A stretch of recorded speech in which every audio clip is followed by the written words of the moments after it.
镜头来看国际，乌克兰南部的新卡科夫卡水坝被人攻击砸歹去。那大水淹过济城镇，若是在地下地雷和水冲出来，嘛是真危险。所以有紧急撤离超过4万人。乌克兰是呼吁国际爱赶紧来协助因救灾。那罗西亚是指控乌克兰，这是这场水坝恐怖攻击的凶手。 规个城镇拢浸伫水内，几6000人一暝中间失去工园。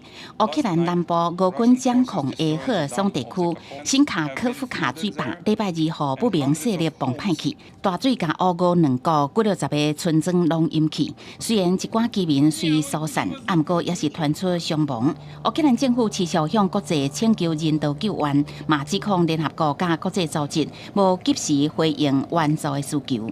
Зараз потрібна чітка і швидка реакція світу на те, що відбувається. Навіть кожна загибла людина там – це вирок.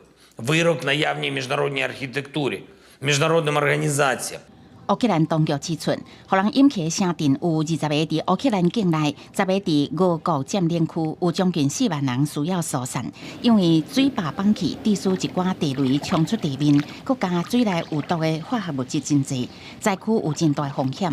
乌日目前已经撤离至少1700人，表示已经有研究救助方案，要协助每一个受灾居民，包括遐住伫俄罗斯占领区的民众。 We appeal to you to take charge of evacuating people from the territories of Kherson Oblast occupied by Russia. We must save the lives of these people whom the occupiers have condemned to death. We must act now. 新卡科夫卡水坝，互人认为是代表乌俄中间的平衡。当2014年俄罗斯入侵克里米亚的时阵，乌克兰就要把水坝关起来，切断供应南部的水源。这届2国拢指控对方是崩坏水坝的凶手。俄罗斯外交部佫暗示是乌克兰执行恐怖攻击的行动。公司新闻，牛眼编译。